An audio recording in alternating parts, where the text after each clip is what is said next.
La montée et la chute de Valentin Stresa, qui est devenu le plus jeune chef d'État du monde en 1992 lorsqu'il a pris le pouvoir en Sierra Leone, 3 jours après son 25e anniversaire. Voici son histoire. Mais tout d'abord, si vous êtes nouveau sur la chaîne, n'oubliez pas de vous abonner et d'activer la cloche de notification pour ne rater aucune de nos prochaines vidéos. Alors, bon visionnage. Valentin Melvin Stresa est né le 26 avril 1967 à Freetown, la capitale de la Sierra Leone. Des parents issus de l'ethnie créole, il a grandi dans le quartier d'Allentown, à l'extrême est de Freetown, et a terminé ses études secondaires à la Sierra Leone Grammar School de Freetown et a obtenu son baccalauréat en 1985 à l'âge de 18 ans. Pendant ses études secondaires, il était un élève doué en mathématiques et en chimie. Après avoir obtenu son diplôme d'études secondaires en 1985, il s'est enrôlé dans les forces militaires de la République de Sierra Leone à l'âge de 18 ans sous le gouvernement du président Siaka Steven et a été déployé pour suivre une formation militaire en tant qu'élève officier à l'académie de formation, une ville située juste à l'extérieur de Freetown. Après sa formation, il a été nommé dans l'armée de la Sierra Leone à l'âge de 19 ans le 25 mars 1991.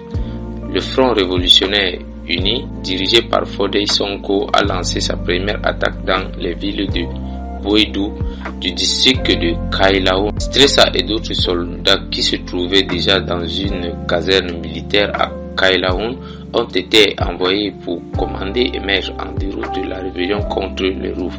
Pendant le temps du front de guerre dans le district de Kailaon contre les Roufs, le gouvernement de la Sierra Leone, dirigé par le président Joseph Seydou Momo, a à peine fourni assez de bottes aux soldats et d'équipements militaires nécessaires pour aider à identifier Stresa et ses camarades soldats dans la guerre contre les Roufs.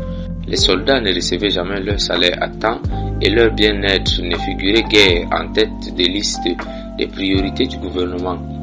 Après de nombreux appels, avertissements ou menaces, les jeunes soldats ont décidé de descendre dans leur combat de Kailaon à la State House à Freetown le 29 avril 1992 pour protester contre leurs échecs dans la poursuite de la guerre, réclamant leur arriéré de salaire. Le groupe de soldats était dirigé par Stresa lui-même et ses deux meilleurs amis en compagnon d'armes, le sergent Salomon Moussa et le capitaine Sar Sandi. L'apparition des militaires dans la capitale contraint le président Momo à fuir le pays et il s'exile à Conakry. En Guinée, le jeune officier militaire n'avait probablement jamais imaginé être le plus jeune dirigeant du monde en 25 ans. Les événements qui se sont déroulés lui ont offert des énormes possibilités. Ce vide de pouvoir a motivé Stresa et ses hommes à prendre le pouvoir, formant le NPRC. Avec Stresa comme chef et chef de l'État du pays, il est devenu le plus jeune chef d'État du monde à seulement 25 ans.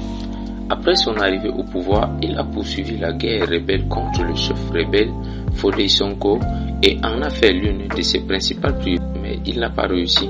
Il a en outre été accusé d'avoir tué 29 Sierra Léonais non armés 6 mois après son arrivée au pouvoir, ainsi que d'avoir torturé plusieurs autres civils non armés. Son règne n'a pas duré aussi longtemps qu'espéré. Son régime, le plus jeune dirigeant aurait survécu à 2 tentatives de coup d'État et à une condamnation généralisée pour avoir exécuté des opposants, bâillonné la presse et enrôlé des jeunes garçons dans l'armée.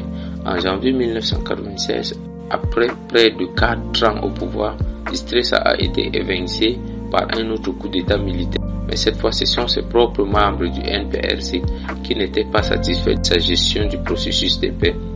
Le coup d'État a été mené par son adjoint, le général de brigade Julius Maada Bio, ainsi que le colonel Tom Nyuma. Le capitaine Komba Monde Bio est rapidement devenu le chef du coup d'État et a pris la tête de l'État de la Sierra Leone.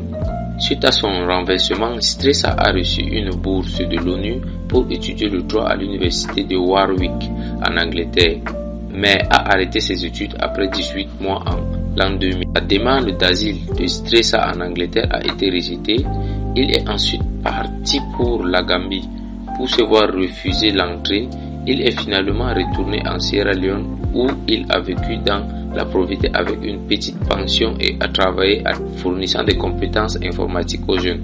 En janvier l'an 2019, il est tombé gravement malade et a été transporté par avion au Ghana pour traitement. Sa jambe gauche a été partiellement amputée en raison d'une maladie artérielle périphérique.